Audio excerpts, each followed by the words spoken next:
An investigation from a car crash, finally questions are answered, a drug bust, and an extension on a trail.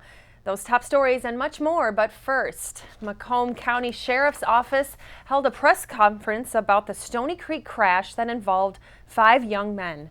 Charlie Cadotto gives us the details on the investigation.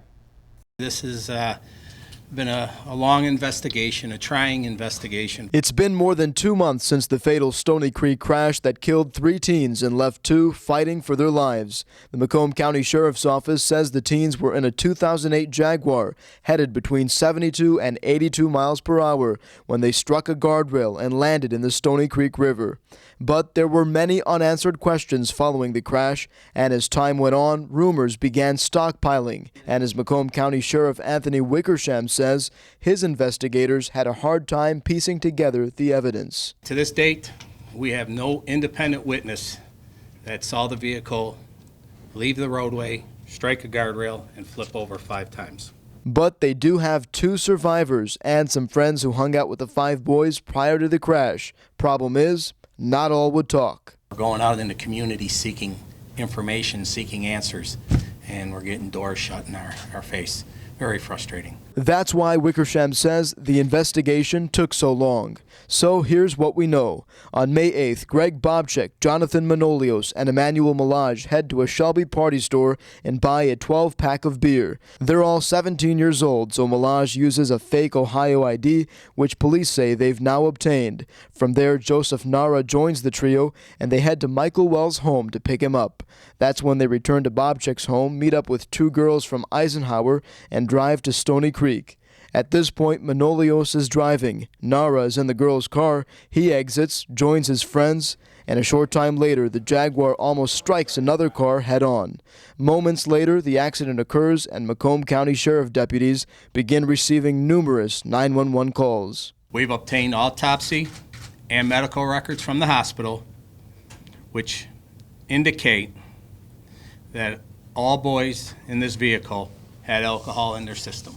Wickersham says some Captain Morgan and Crown Royal were found in the car. Bobchek also had a small amount of marijuana in his system, and Nara a slight amount of a tranquilizer. Police can't say whether any of this contributed to the accident. Police say they had some additional questions, but Bobchek lawyered up and stopped cooperating with police.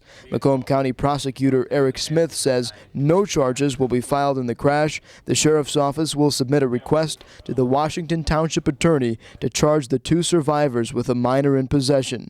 So the investigation may be over, but legal action could be just getting started. I'm sure there'll be civil suits. I think I've braced my people that they'll probably be doing depositions for a while in this case here. For Shelby This Week, I'm Charlie Cadotto.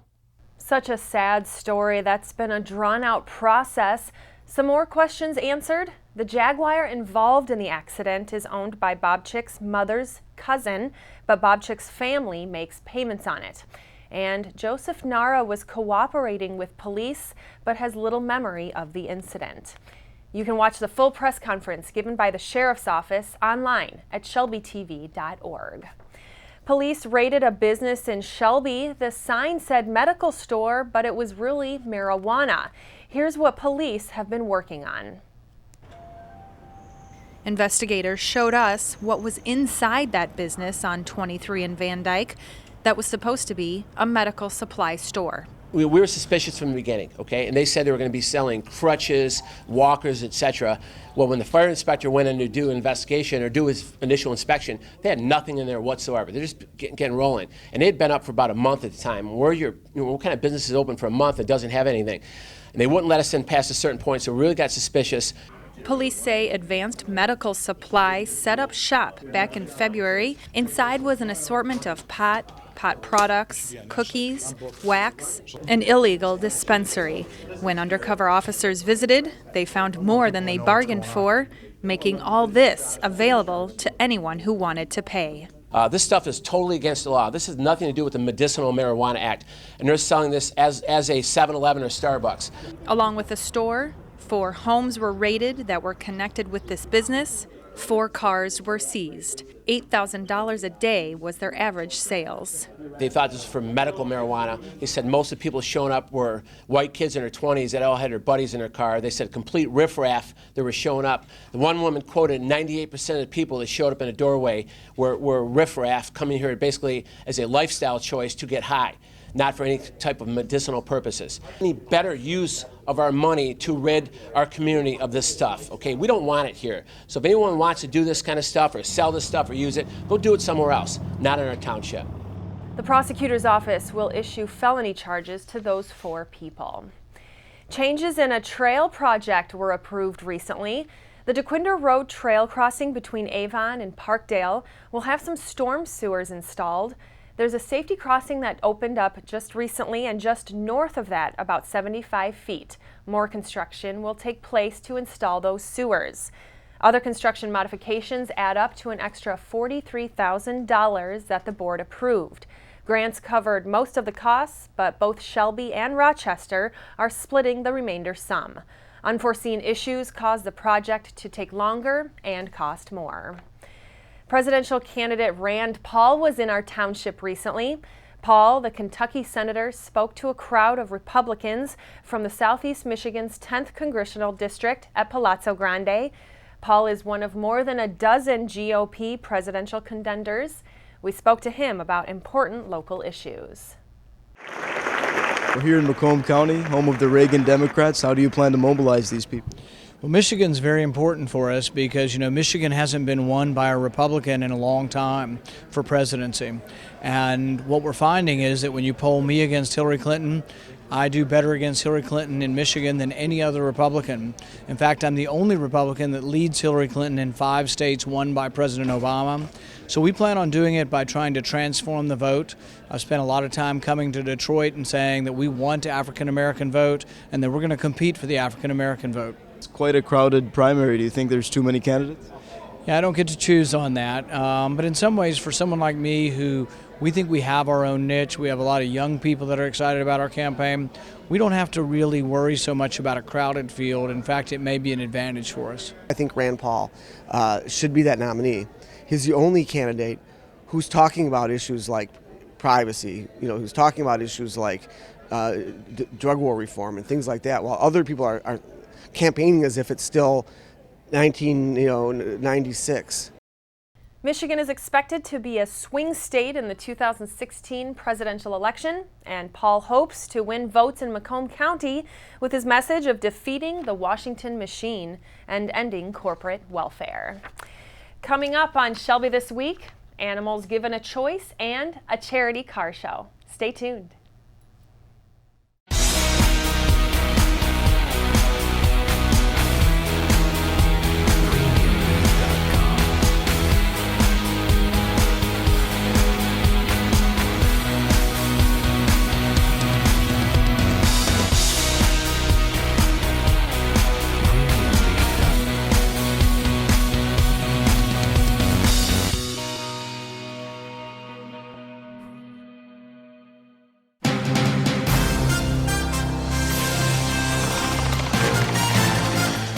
A new show, a new way to help out animals and help our community. Stacy Sansatera tells us more.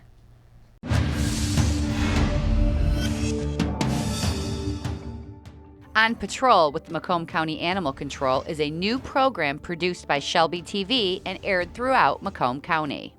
So the goal of the Macomb County Animal Control on Patrol show is that the residents of Macomb County, what we're hoping is that they get an appreciation and an idea, a realistic ideal of what the Macomb County Animal Control Division does. The mission of the Macomb County Animal Control is to protect the health and safety of the residents and to protect animals and promote their humane treatment. We're going on a conditions check on a dog in an apartment. Apparently nobody's seen the owner for a couple days. But we also want to talk about the successes that we have, the adoption rates and the save rates, and how we collaborate with rescue groups and our training programs such as Teacher's Pet. So we want them to see of all, the whole image of Macomb County and not just one side of it. We want them to see the whole thing and be proud of, that they live in Macomb County and be very proud of the Macomb County Animal Control Division. The county should be proud, and On Patrol highlights some very important challenges. We're here because there's all these homeless pets that are out there, right? Running the streets and getting into trouble or whatever. So I think the biggest challenge would be pet owner responsibility, really. Because I would love to see legislation that said all the animals in Macomb County would be spayed and neutered and microchipped. You know, does it happen in other states? Yeah. But we just got to make it happen here. And the only way we're going to make that happen is if people get involved. Another key component is transparency. You go look around the state, and you're going to see that Macomb County Animal Control is definitely ranked at the top as far as professionalism, officer training, staff training, because to me that's one of the most important key components to the shelter being successful. Yes. Not only do we want everyone to be proud of us, but we want to be the best too. We want that, and I can see it in my staff. They want to be the best. They're motivated. So it's my responsibility to make sure that I meet those motivational requirements that they're asking for.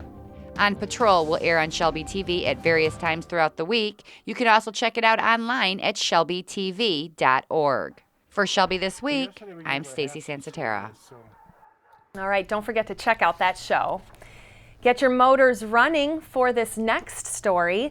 The CIA Financial Group in Shelby is holding their annual charity car show on Saturday, July 25th from 11 till 3 p.m. CIA Financial is opening their parking lot for all cool cars and help donate to a good cause. We usually get 80 to 100 cars here in the parking lot. They're friends, families, customers that have known us over the years. Classic cars, hot rods, custom cars. It's just a fun day. We have music and food, and everybody has a great time and raise money for a good cause. Turning Point is their charity where all proceeds will go. Jim and his wife brought out just a sneak peek for us of what will be at the car show. Here's their 1937 Packard. Kunith and his wife rebuilt this beautiful vehicle. The Kunith family feels if you're earning a living in the community, you need to give back as well. And we are just so thankful that the community does these kind of things, that they promote family fun and people's passions for cars, and yet raise money doing that. So it hits all three good things. This is the 9th annual car show located at the CIA Financial Parking Lot, 45600 Village Boulevard, north of Hall, west of Hayes, across from Lifetime Fitness. Don't forget to stop by, donate, and check out some vintage cars. With this week's Job Hunt, we bring you job opportunities from in and around the township. We first told you about a new manufacturing plant in Shelby. Now the Paslin Company is hiring a receptionist with at least 1 year of customer service experience.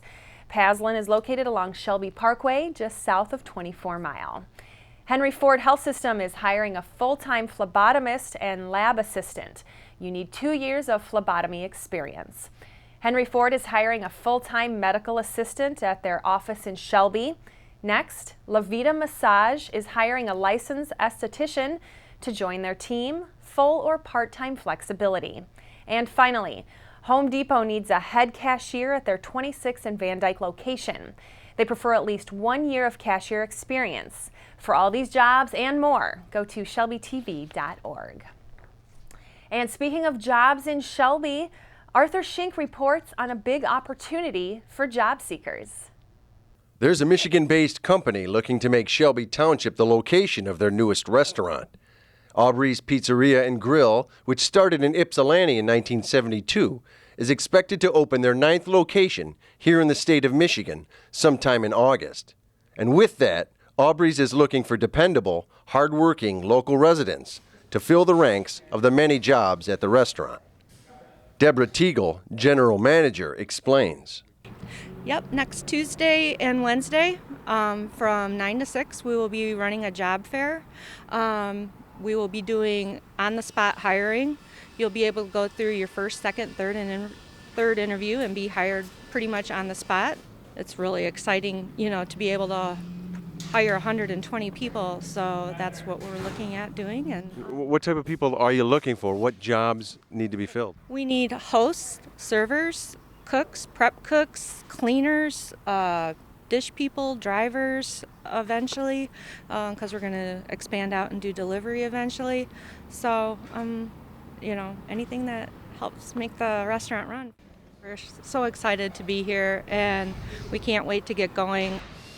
We really want to bring something to the community that's different and exciting, and have families feel like they're a part of our restaurant. The Aubrey's Job Fair will be July 21st and 22nd on site at the new Aubrey's Restaurant, which is located in the old Ocean Breeze building at the Plaza di Fontana complex off Van Dyke Avenue. For Shelby This Week, I'm Arthur Schenk. All right, we can't wait till that Aubrey's Pizza opens. Shelby, it's time to get healthy.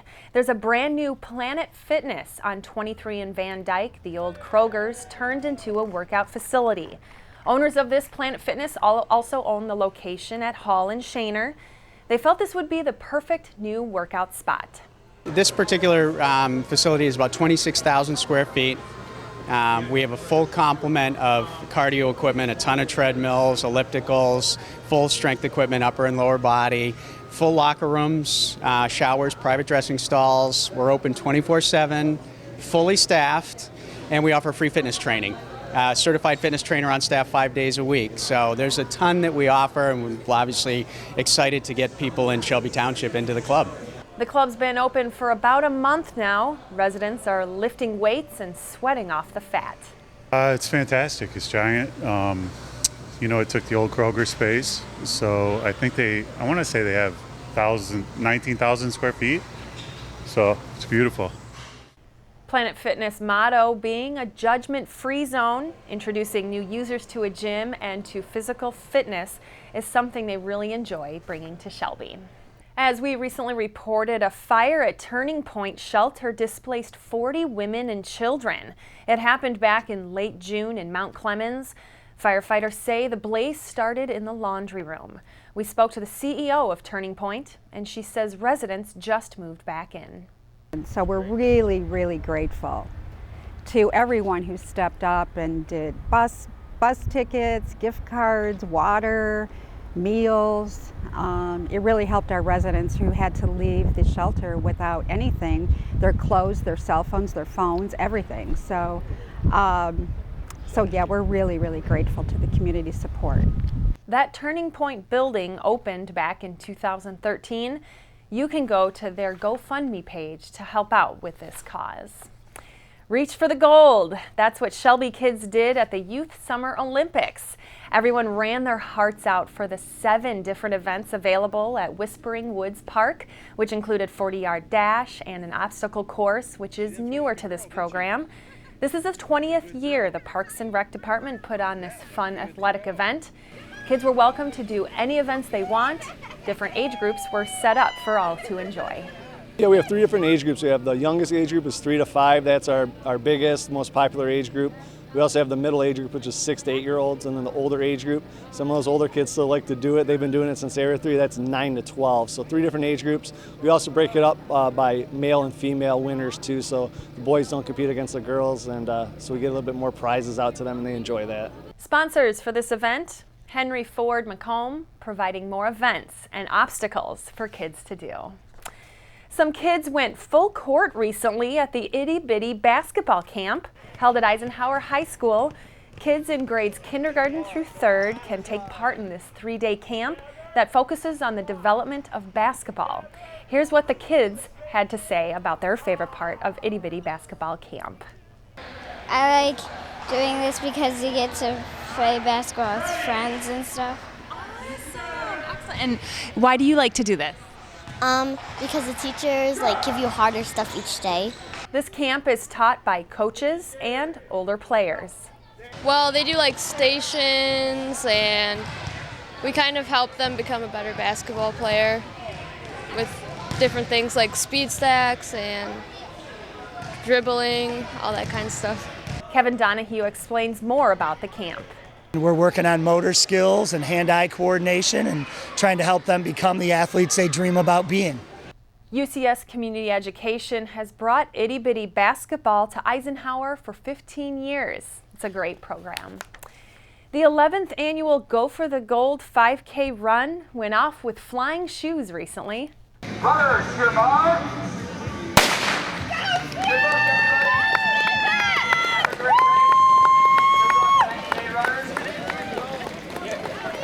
It's for Special Olympics. The money goes to the Macomb County area, and a big chunk of the money goes to help Joe Youngblood and the local group when they go to the state meet every year in May. So a lot of the funding directly goes back, and we've been doing 11 years. We probably raised an estimated $75,000 to $80,000 already, and we got a great turnout again today for this 5K, walk and run, and 10K run. A couple kids runs and a special kids run as well, and they all get medals. They get to go through the finish line area with the big giant banner, and they get to experience it. And for many of them, it's their first medal, and they all get a medal, and it means the world to them. And so it's always fun to see the big smile on their face, and that's the big highlight for us. I've been involved with Special Olympics for quite some time. I've been helping with my mom. My mom is actually the regional manager out here in Lambert, so I've been involved in this quite some time, pretty much most of my life. We got a lot of people that help out. Kohl's helps us every year with a team of people, and they donate. Hanson's running stores are phenomenal. The Big B Coffee, Sam's Group over on Hall Road, right near the Hanson store, help out.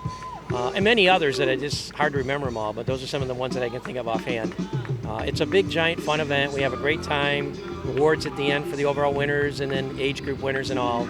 And the biggest thing is we have a lot of fun. We help raise money, and everybody gets to participate in some form or another. And it's a rewarding experience to know that we're doing it for a good cause. 5K run top finishers Jason Brusha with a total time of 16 minutes 41 seconds and Abby Kerr, total time 21 minutes 16 seconds.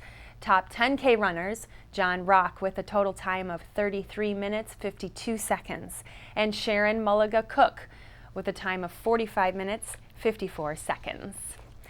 The Eisenhower football camp is underway at Barney Swinehart Field. The next level camp is 7th through 12th graders.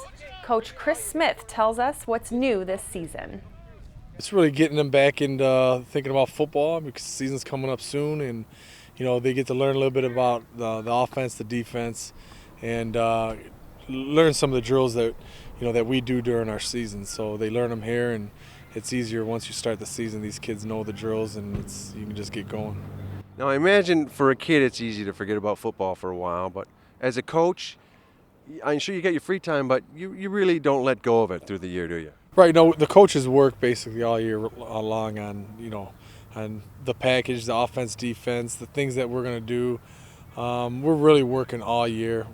The players looked great getting back in the game in the summer before getting back into the swing of things. Practice will begin in August. Games follow right after that. A historical toy is working its way through Shelby. Paul Morrow explains.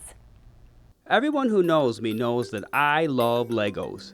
I have Lego bricks, Lego books, and even a full-size Lego mug. So when I heard about a great new store in Macomb Township called Bricks and Minifigs that buys, sells, and trades Lego items, I knew I had to pay them a visit. The store is located at the northeast corner of 21 Mile and Hayes in the Fountains of Macomb Shopping Center. We asked owner Jody Lisinski to tell us more about this unique store and what they offer lovers of Legos. Well, we're a Lego store, but we're a different kind of Lego store than you'll see anywhere else because we buy, sell, and trade. We have unique things that you will not find anywhere else. That's what we specialize in.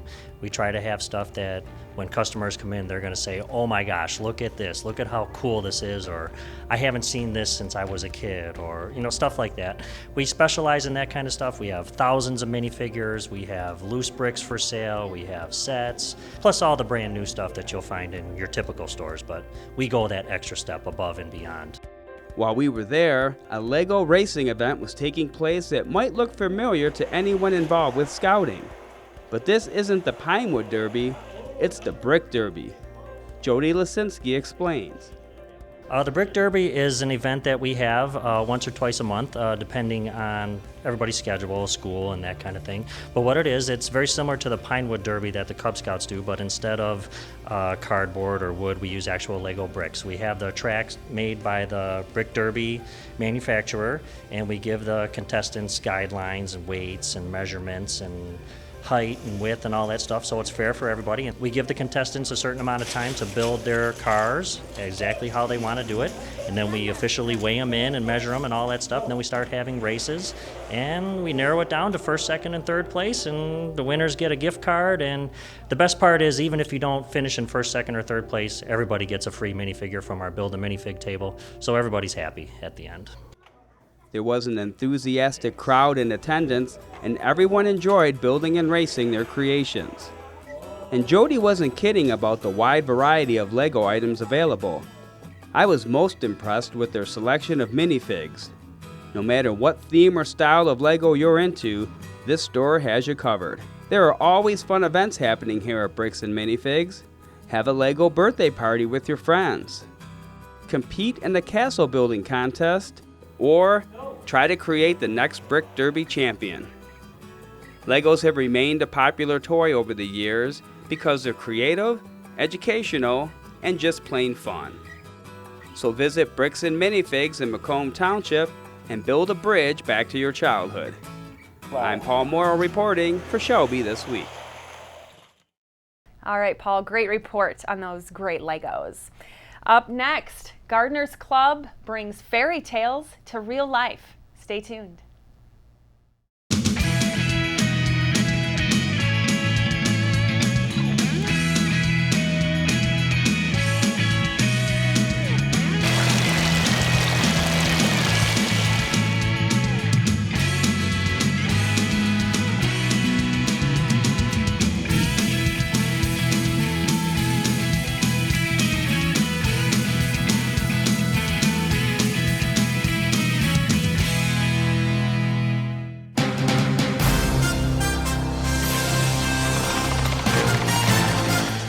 Shelby Gardeners Club held their annual flower show recently. The theme? Fairy tales. This beautiful flower show was held at the library this past week. Shelby Gardeners showed off their summertime pride of the natural beauty in our township. Club members showcased their best fairy gardening attributes. Gardeners really got creative with this theme. In addition to their annual garden show, the club maintains heritage gardens and works on other community projects. If you want to don your green thumb, contact the Growing Gardeners Club at 586-781-8361. And that's Shelby This Week. You can watch us online all the time at shelbytv.org. And don't forget to like us on Facebook at facebook.com/ShelbyTWPTV. Thanks for watching.